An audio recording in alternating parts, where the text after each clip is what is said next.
তারাবিতে সওয়াব আছে। কি সওয়াব? তারাবির দ্বারাই আল্লাহ আমাদের গুনাহকে মাফ করে দেয়। বলুন সুবহানাল্লাহ। রমজানের আরেকটা আমল বলি, আরেকটা আমল হচ্ছে শেষ 10 দিন ইতিকাফে থাকবেন ইনশাআল্লাহ। আল্লাহর নবী সাল্লাল্লাহু আলাইহি ওয়াসাল্লাম রমজান মাস শুরু হলে, রমজানের যখন 20টা হওয়ার আগে 18-19টা হতো, তখন নবীজি নিজে সবকিছু রেডি করে মসজিদে ইতিকাফে থাকতেন। কারণ ইতিকাফ এমন একটা ইবাদত, বান্দার গুনাহগুলো মুছে ধুয়ে সব সাফ করে দেয়। জোরে বলুন না সুবহানাল্লাহ। সেই সাথে সাথে রমজানের ইতিকাফ থাকা মানে হলো পৃথিবীর পাপ থেকে, গুনাহ থেকে, আবর্জনা নোংরা থেকে, সব খেয়াল থেকে নিজেকে একটু দূরে সরিয়ে নিয়ে, দুনিয়াটা দূরে সরিয়ে দিয়ে একটু আল্লাহর জন্য একান্তে চলে যাওয়া। এটার নাম হচ্ছে ইতিকাফ। ইতিকাফের স্থান হচ্ছে মসজিদ। ইতিকাফে যারা থাকবেন 19টা রোজার দিন আসরের পর থেকে যাবেন, আর চাঁদ দেখে তবে বার হবেন। ইতিকাফে বসে যেন গল্প না হয়। ইতিকাফে বসে বসে বাড়িতে ফোন করছে বউকে, এই সেই পটল কিনে এনেছিস? আলুটা এবছর কবস্তা আলু লাগবে? ঈদের ছেলেগুলো টাকা পড়াগুলো কি হবে না হবে? ওটা ইতিকাফ হলো? ছাগল কোথাকার। মসজিদে বসে বসে বউয়ের কাছে ফোন করে বলছে যে এবছর আমার কি হলো বলেন দেখি, 10 দিন ইতিকাফে বিশাল লস হয়ে গেছে। এটা ইতিকাফ? ইতিকাফ মানে তুমি মরে গেছো, তুমি দুনিয়া থেকে মুখ ফিরিয়ে তোমার আল্লাহর সামনে বসে আছো। একটা সেকেন্ড ইতিকাফে বসে সময় নষ্ট করা যায় না। হয় কোরআন পড়ো, নয় জিকির করো, নয় দরুদ পড়ো, নয় নফল নামাজ পড়ো। তুমি আল্লাহর জন্য খাস করে নাও, 10টা দিন আমি আমার আল্লাহকে রাজি করিয়ে তবে মসজিদ থেকে বার হব। জোরে বলো সুবহানাল্লাহ। আমি 11 মাস সময় পাইনি, আল্লাহকে রাজি করাতে পারিনি। রমজানে খাওয়া নেই, রমজানে রাতে তত কষ্ট নেই, খালি নামাজ, কোরআন তেলাওয়াত। ঢুকেছি 19টা রোজায়, বার হব 30টা রোজায় চাঁদ দেখে। আর 10টা দিন এমন ইবাদত করব, আমি যেন মায়ের পেট থেকে মাসুম হয়ে বার হতে যেমন সন্তান হয়, মসজিদ থেকে ঈদের চাঁদ দেখে সেইভাবে বার হব। সুবহানাল্লাহ বলবেন না? ইতিকাফ করতে করতে লাম মেরে গিয়ে বাথরুমে বিড়ি খেয়ে আসছে, এটা ইতিকাফ হলো? বোকা কথাকার। আমি 2009 সালে একটা মসজিদ, তখন ভালো করে দাড়ি উঠেনি, তারাবি পড়াতাম। তো হঠাৎ ছেলেরা বলেছে চাঁদ দেখা গেছে। ও দেখি ইতিকাফ করতে করতে লাম মেরে বাইরে গিয়ে দেখি মসজিদে খানিক বসে আছে। কি হলো বলে ছেলেরা বলে, তুমি চাঁদ দেখেছো? বলে না। তো 12 চলে এলে, আবার দেখছে চাঁদ উঠেনি, আবার মালটা গিয়ে খোপে বসে গেল। এটা কখনো ইতিকাফ নয়। আল্লাহ পাক যেন আমাদের সঠিকভাবে ইতিকাফ করার তৌফিক দান করে। কারণ রমজানের ইতিকাফে রয়েছে লাইলাতুল কদর। কি রয়েছে বলেন? ইন্না আনজালনাহু ফি লাইলাতিল কদর ওয়া মা আদরাকা মা লাইলাতুল কদর। আল্লাহ পাক শোনাচ্ছে, নিশ্চয়ই আমি আল্লাহ পবিত্র লাইলাতুল কদরের রাতে কোরআন নাজিল করেছি। নবী তুমি জানো লাইলাতুল কদরের রাতটা কি? আল্লাহ পাক তার নবীকে বলছে, হাবিব লাইলাতুল কদরের রাত তোমাকে জানা আছে কি? লাইলাতুল কদর হলো লাইলাতুল কদরি খায়রুম মিন আলফি শাহর। লাইলাতুল কদরের এমন একটি রাত, যে রাতটা কোরআন নাজিলের রাত, যে রাতে কোরআন এসেছিল। এই রাতের ইবাদতটা এত বেশি দামি, উম্মতে মুহাম্মাদি 200 বছর বাঁচবে না, উম্মতে মুহাম্মাদি 300 বছর বাঁচবে না, তবে তাদের জীবনেতে প্রত্যেক বছর একটা রাত পাওয়া যাবে। ওই রাতের ইবাদতটা 1000 মাস অপেক্ষা আরো বেশি উত্তম হবে। জোরে বলুন। প্রত্যেকটা মুসলমান চেষ্টা করবেন রমজানের শেষ 10 দিন অন্তত তারাবির পরে 10 রাকাত, 20 রাকাত, 20 রাকাত নামাজ পড়া। কারণ যদি একটা রাত আপনার নসিবে লাইলাতুল কদর হয়ে যায়, আল্লাহ তাআলা এর ওসিলায় গুনাহগুলো তো মাফ করে দেবে, আর আপনার আমলনামায় 1000 মাস অর্থাৎ 82 বছর 4 মাসের ইবাদতটা লিখে দেবে। এটাই হলো রমজানের সবচাইতে বড় ফজিলত। কাফের হয় না, সে বেঈমানি করলো, নাফরমানি করলো, আল্লাহ ইচ্ছা করলে তাকে ক্ষমাও করতে পারে, সেটা আল্লাহর ব্যাপার। কিন্তু আমরা মুসলমান হিসাবে অন্তত তার জন্য যতটুকু করণীয় ততটুকু করব ইনশাআল্লাহ। বলে আচ্ছা, এবার একটা কথা বলি, তাহলে আমাদের দোয়ার মধ্যে থাকবে, আল্লাহ আমাদেরকে রমজান মাসে মৃত্যু দাও, জুমার দিনে মৃত্যু দাও। আর সবচাইতে উত্তম মৃত্যু হলো শাহাদাতের মৃত্যু। কিসের মৃত্যু বলেন?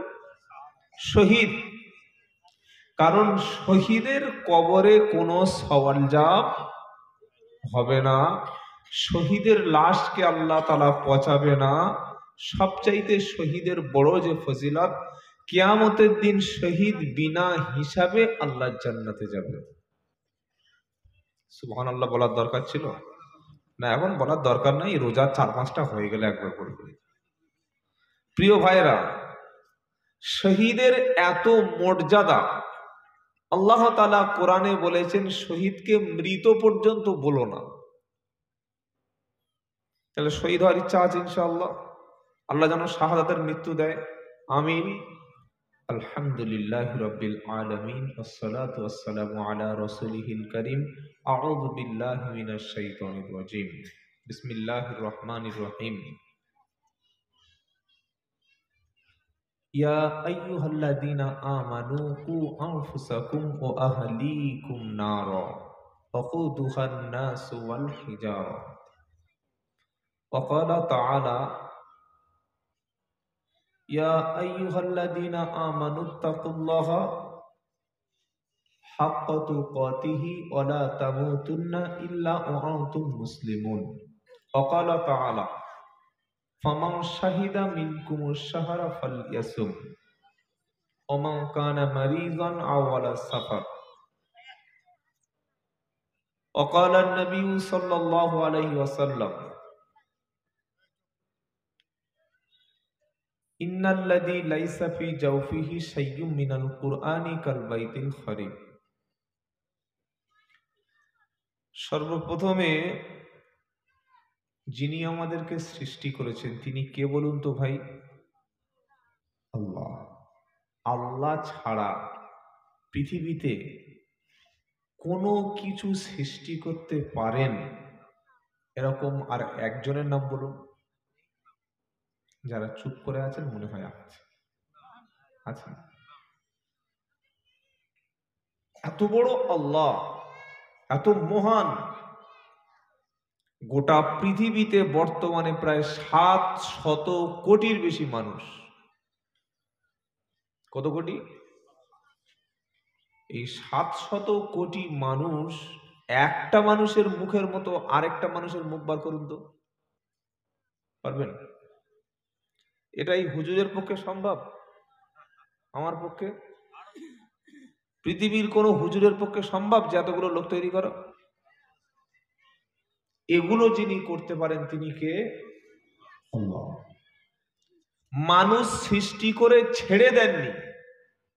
এই যে দুনিয়াতে এসে চলবে, খাবে, ঘুমাবে, বাঁচবে, মরবে, বিয়ে করবে, ব্যবসা করবে, কিভাবে করবে, কোন পদ্ধতিতে করবে, কিভাবে করলে বিপদ মুক্ত হবে, কিভাবে করলে তার সমস্যা হবে না, এটার জন্য বিশাল বড় একটা কিতাব দিয়েছেন, তার নাম হচ্ছে আল কুরআন। তার নাম কি বলেন? আল কুরআন। আপনাদের এলাকায় বাইক আছে বাবা? বাইক আচ্ছা। বাইক কেনার সময় দেখবেন ওর সঙ্গে একটা কাগজ দেয়, এরকম একটা মোটা বই দেয়। ওতে লেখা থাকে কতটা তেল ভরতে হবে, কিভাবে মোবিল চেঞ্জ করতে হবে, কিভাবে গিয়ার পাল্টাতে হবে, হয় না? গাড়ি ড্রাইভিং লাইসেন্স করতে গেলে সেখানে কিছু নির্দিষ্ট নিয়ম আছে। আপনি 1,30,000 টাকা দিয়ে একটা পালসার বাইক কিনেছেন, কিনে বর্ধমান হাই রোডে উঠে দুর্গাপুর রোডে বলছেন আমি গাড়ি চালাবো আমার ইচ্ছা মতো, আমার বাপের টাকায় গাড়ি কেনা। জীবন বাঁচবে তো? পৃথিবীতে আল্লাহ পাক আমাদের পাঠিয়েছেন, আমরা যাব এক জায়গায়, সেই জায়গার নাম হচ্ছে জান্নাত। বলুন সুবহানাল্লাহ। আল্লাহ তাআলা এই জান্নাতে যাওয়ার জন্য নির্দিষ্ট একটা বই দিয়েছেন, একটা গাইড দিয়েছেন, তার নাম হচ্ছে আল কুরআন। বলুন সুবহানাল্লাহ। যে আল্লাহ পাক বিশ্ব নবীর মতো নেতা পাঠিয়েছেন, এমন নেতা কোন জাতির কাছে নাই। আর কোন মানুষ যদি মুহাম্মদ মুস্তাফা সাল্লাল্লাহু আলাইহি সাল্লামের মত পথ আদর্শ মেনে নেয়, পৃথিবীতে আর কোন ব্যক্তির মানার প্রয়োজন। আপনি আমাকে বলুন, আল্লাহর নবী সাল্লাল্লাহু আলাইহি সাল্লাম এমন কোন বিষয় কি ছিল যে বিষয় তিনি কিছু বলে যাননি? সব বিষয় বলে গেছে। ইসলাম সব শিখিয়ে দিয়েছে, কিন্তু কিভাবে মুসলমান খাবে এটা নবী বলেনি, তাই তো বাবা? বুঝতে পারেননি? নবী বিয়ে করতে বলেছে, নামাজ শিখিয়েছে, রোজা শিখিয়েছে, দাড়ি রাখা শিখিয়েছে, তাহাজ্জুদ শিখিয়েছে, কিন্তু কিভাবে মুসলমান বিয়ে করবে এটা নবী বলেনি। হয়েছে নাকি? এটা যদি তিনি গোপন করতেন তাহলে তিনি রসুল ছিলেন না, তিনি রসুলের দায়িত্বই পালন করেননি। নাউযুবিল্লাহি মিন যালিক। ইসলাম সব শিখিয়ে দিয়েছে, কিন্তু কিভাবে আপনার চুল কাটতে হবে ওটা নবী বলে যায়নি। বলেছে সামনের চুল এত বড়, পিছনে ছোট, গোঁপটা এই পর্যন্ত, যাতে গাঁজা খাওয়ার সুবিধা হয়, দাড়িটা উড়িয়ে দেবে। কি বুঝলেন? তাই তো নাকি? সব শিখিয়ে দিয়েছে। কোথাকার চুল রাখতে হবে, কোথাকার চুল ফেলতে হবে বলেছে না বলেনি? আল্লাহু আকবার। কি দেননি আমাদের কাছে? ইসলাম সব শিখিয়েছে, কিন্তু মুসলমান কিভাবে ঘুমাবে ওটা শেখায়নি। শিখেছে দেয়ালে একটা পা তুলে দিয়ে কানে হেডফোন দিয়ে হিন্দি গান শুনতে শুনতে ঘুমানোর সুন্নাত, তাই তো নাকি? নাউযুবিল্লাহ। আমি মুসলমান, আমি অন্য জাতির মতো না। একটা বই বার করুন তো, একটা ধর্মের নাম বলুন তো। আমি সব ধর্মকে সম্মান করছি, যে ধর্মে শোয়ার সিস্টেম, ঘুমানোর সিস্টেম লেখা আছে এবং সেটা সাইন্টিফিক। নবী কোন কিভাবে শুতেন? উপরের দিকে চিত হয়ে, নিচের দিকে মাথা নিচু করে, বাম পাশে না ডান পাশে? বলেন কেন ডান পাশে শুলেন? প্রশ্ন করতে পারে যে মুহাম্মদ সাল্লাল্লাহু আলাইহি ওয়াসাল্লাম বাঁদিকে এখানে একটু ব্যথা ছিল, লাগা ছিল, তাই ডান হাতে শুতেন, তাই তো? বাম পাশে আমাদের শরীরের সবচাইতে দামি বস্তু থাকে, তার নাম হচ্ছে হার্ট, হৃৎপিণ্ড। এটা যদি 1 মিনিট 30 সেকেন্ড 20 সেকেন্ড ব্লক হয়ে যায় তো আব্দুল্লাহ জুবায়ের তখন লাশ। এই মালটা তখন কি হবে? আর হুজুর মরে গেলে উনি আরো 2 দিন বাঁচবে, তাই তো নাকি? সবার একই অবস্থা। আহা, মরলেই লাশ। এর উপরে যদি কেউ চাপ সৃষ্টি করে হার্টের ক্ষতি হবে। এজন্য নবী বললেন ডান দিকে কাঁধ হয়ে শো, বাম দিকে তোমার হার্ট থাকে। আল্লাহু আকবার, সুবহানাল্লাহ। আমি এখনো কিন্তু বক্তব্য শুরু করিনি ভাই। ইসলামের ভালো বস্তুগুলো আপনাকে বোঝাচ্ছি। আল্লাহু আকবার, কত সুন্দর ইসলাম আমরা পেয়েছি। সুবহানাল্লাহ বলতে ইচ্ছা করে না?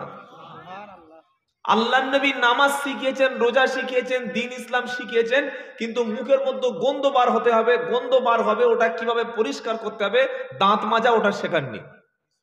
শিখিয়েছে? এই বাচ্চাগুলোকে সামনে কিন্তু একসঙ্গে বসিয়ে রাখলে ডিস্টার্ব হবে। আমি বলছি না এদেরকে তুলে দিন, এদেরকে মাঝখানে মাঝখানে একটু বড় মানুষ এসে বসবে। এরা আমাদের ছোট বাচ্চা তো, দেখছেন টুকটুক করে কথা বলছে, ওরা মনে হচ্ছে একটা আনন্দ হচ্ছে। কিন্তু আমরা তো কোরআন সুন্নাহ দিয়ে আল্লাহ যদি বলায় বলবো, হ্যাঁ বাবা তোমরা একটু সবার মাঝখানে বসো। কি সুন্দর ছোট ছোট বাচ্চা গো। আল্লাহ এই বাচ্চাগুলোকে কবুল করুক, বলুন আমিন। আপনাদের এলাকায় মক্তব চলে? ইমাম সাহেব মক্তব পড়ায় না? প্রত্যেকের বাচ্চা পড়ে তো? মাসের শেষে ফ্রিতে পড়াবেন, পয়সা দেবেন না ইমাম সাহেবের, কারণ কোরআন শিখে ইমাম সাহেবকে পয়সা দিলে আপনার বিশাল পাপ হবে, তাই না ভাই? কথা বলেন। ইংলিশ শেখাবেন, মাসে 1000 টাকা দেবেন, বিশাল বড় হজের সওয়াব হবে। সায়েন্স শেখাবেন, মাসে 800 টাকা দেবেন, ওই সায়েন্সের টিচার মাসের শেষে দোয়া করে দেবেন। আর ইমাম সাহেব যখন কোরআন শরীফ শিখে দেবে, হুজুর একটু দোয়া করে দেবেন, আমি গরিব মানুষ। আপনি আপনাকেই প্রশ্ন করুন, সায়েন্সের দিলেন 1000, ম্যাথমেটিক্স দিলেন 500, জিওগ্রাফি দিলেন 700, আপনার হিস্ট্রিতে দিলেন 800, ইংলিশে দিলেন 1000, ইন্টারন্যাশনাল ল্যাঙ্গুয়েজ, আন্তর্জাতিক ভাষা। আর যেটা জান্নাতের ভাষা, কবরের ভাষা, আল্লাহর ভাষা, রসুলের ভাষা, কোরআনের ভাষা, ওলামাদের ভাষা, ওলিদের ভাষা, সেই ভাষাটা শেখানোর জন্য পয়সা দিলাম না। এটা ঠিক করেছি না ভুল করেছি, আর আগামীতে কি করা উচিত ওটার বলতে হবে নাকি? আল্লাহ যেন আমাদের আলেম ওলামাদের শ্রদ্ধা করার তৌফিক দান করে। খালি বলছে হুজুর দোয়া করে দিন। আরে ফ্রিতে সারা জীবন তো দোয়া চালিয়ে গিয়েছে।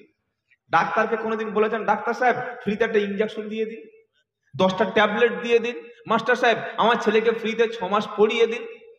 ওখানে মাল ছাড়া হবে না। কিন্তু ইমাম সাহেব একটু দোয়া করে দিন। দোয়া আর ফু দেওয়া এই দুটো ফ্রি অফ কস্ট, তাই তো? হুজুর দেখলে হয় দোয়া, আর তা নাহলে হুজুর একটু মাথায় ফু দিয়ে দাও, ফ্রি ফ্রি তো। আলেমকে সম্মান করব, বলুন ইনশাআল্লাহ। কারণ আলেমরা হলো নবীদের ওয়ারিস, আর আল্লাহর বান্দাদের মধ্যে সবচাইতে আল্লাহকে বেশি ভয় পায় আলেম সম্প্রদায়। ইন্নামা ইয়াখশাল্লাহা মিন ইবাদিহিল, ডাক্তার তাই তো নাকি? কি বলেন না? ইন্নামা ইয়াখশাল্লাহা মিন ইবাদিহিল মাস্টার, এরকম লেখা আছে কোরআনে। কি আছে? ইন্নামা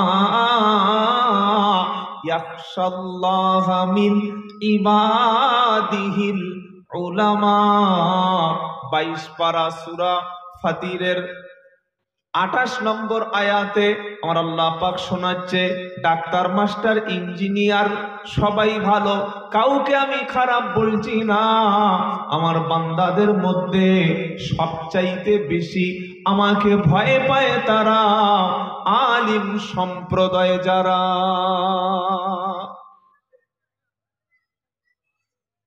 সবচাইতে বেশি আল্লাহকে ভয় পায় উলামা। আপনার সন্তানকে আলেম করুন, সমাজ পাল্টে যাবে, বলুন সুবহানাল্লাহ। আপনার ছেলেকে কোরআন শিক্ষা দিন। সামনে যে মাস আসছে, কি মাস? রমজান মাস। এই মাসের ফজিলত গুরুত্ব এত বেশি কেন? কারণ এই মাসে আল্লাহ তাআলা কুরআন নাজিল করেছিলেন। বলুন সুবহানাল্লাহ। কোথায় লেখা আছে? শাহরু রমাদানাল্লাযী উনজিলা ফীহিল কুরআন হুদাল লিন-নাসি ওয়া বায়্যিনাতিন মিনাল হুদা ওয়াল ফুরকান। দ্বিতীয় পারা 8 পৃষ্ঠা 1 নম্বর লাইনের 185 নম্বর আয়াত, সূরার নাম বাকারা। শাহরু রমাদানাল্লাযী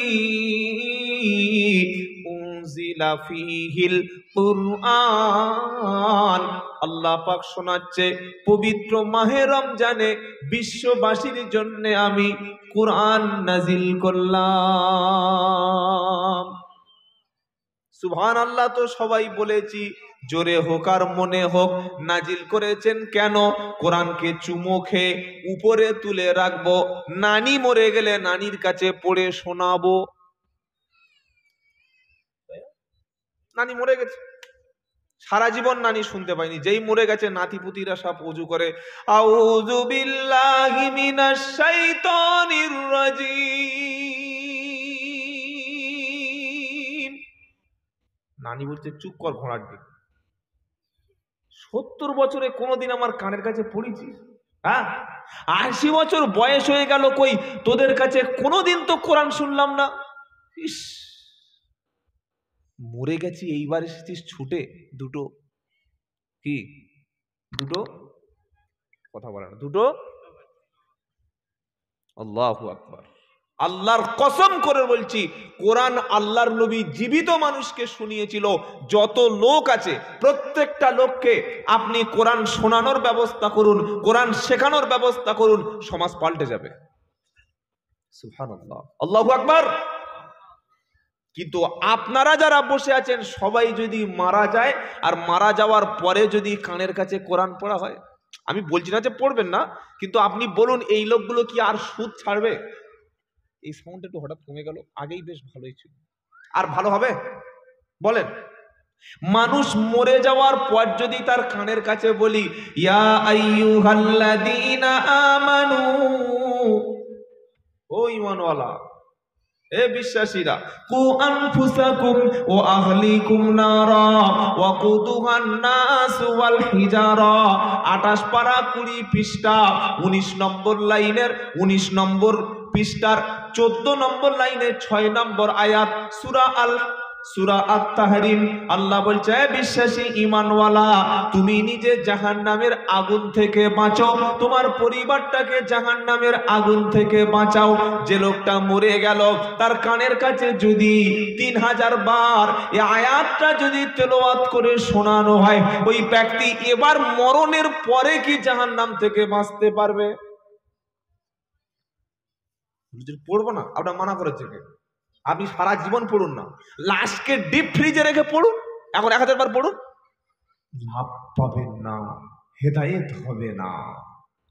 হেদায়েত কখন হবে? একটা লোক রাস্তার পাশে বসে সুসুর করে বিড়ি টানছে। কি টানছে বলো? সুসুর করে বিড়ি টানছে। বিড়ি টেনে 2টো তাস বার করেছে। তাস খেলা আপনারা জানেন? কথা বলো, এই মালটা জানলো কি? গোলাম, বিবি আর কি সব আছে আল্লাহ জানে, কার বিবি কে নিচ্ছে আল্লাহ জানে।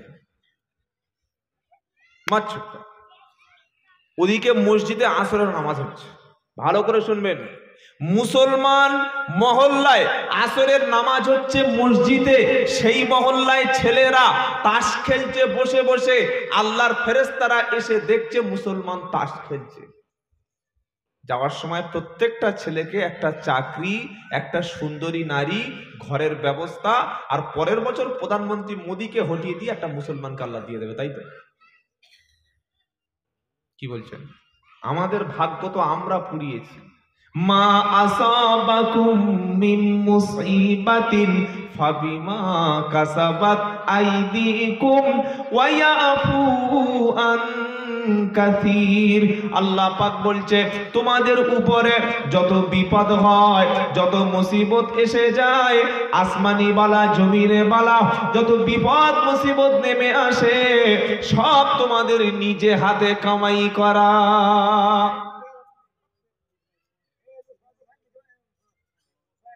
থাক বাবা থাক, বস বাবা বস।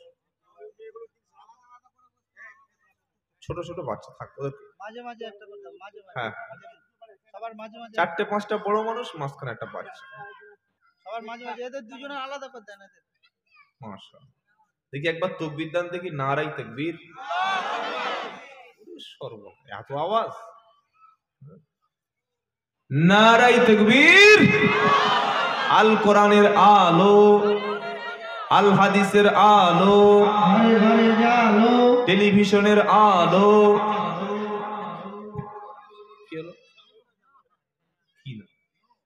সন্ধ্যার পরে মুসলমানের ঘরে যদি টিভি না চলে, ওর বিবি যদি সিরিয়াল না দেখে, ও যদি মোবাইলে বসে গান না শোনে, তো জান্নাতে যাওয়া যাবে?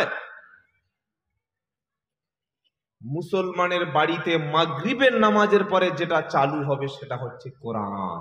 বলুন সুবহানাল্লাহ।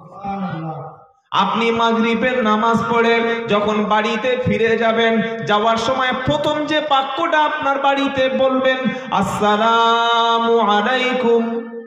আমল হবে? আমল হবে ইনশাআল্লাহ।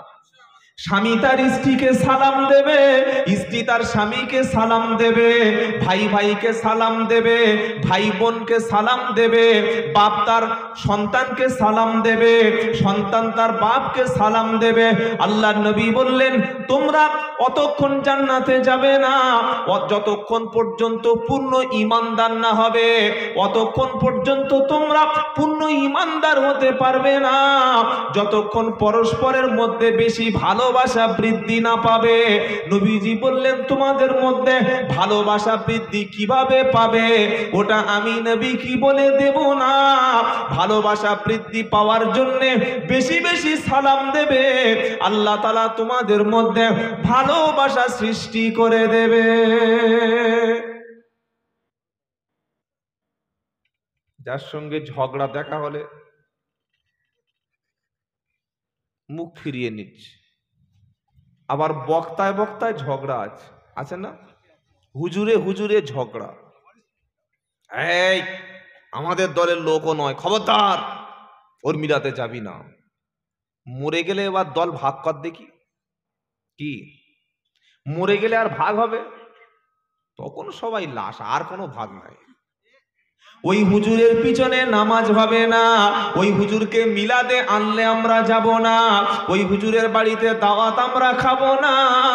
ইসলামে এরকম কোনো ভাগাভাগি ছিল না। আল্লাহ এক, কুরআন এক, হাদিস এক, কাবা এক। সুবহানাল্লাহ।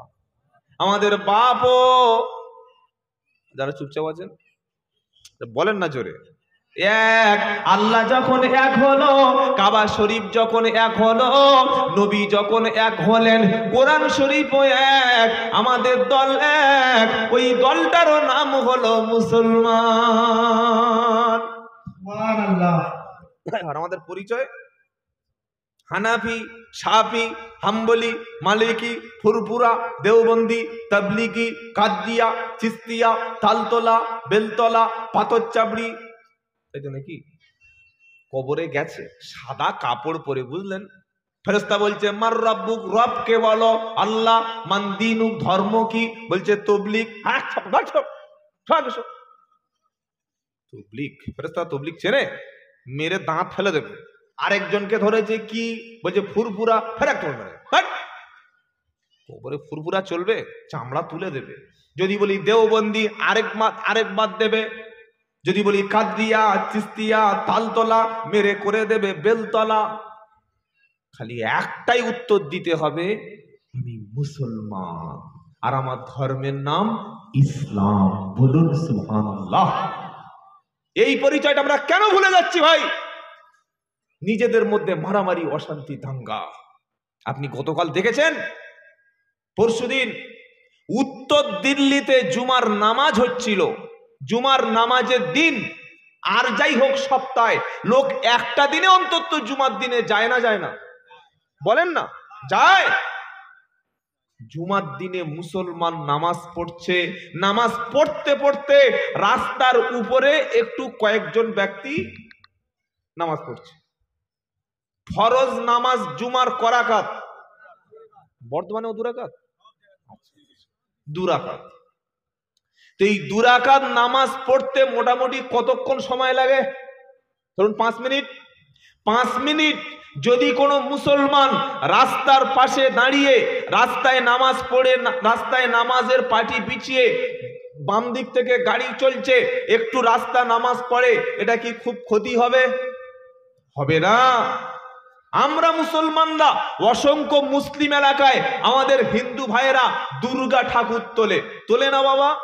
1 মাস 15 দিন 20 দিন করে প্যান্ডেল করে রাখে। আমরা মুসলমানরা সম্প্রীতি দেখিয়ে তাদের পাশ থেকে মাথা নিচু করে চলে যাই। কই কোনোদিন প্যান্ডেলের বাঁশ খুলে নিয়েছি? নি না। কেন?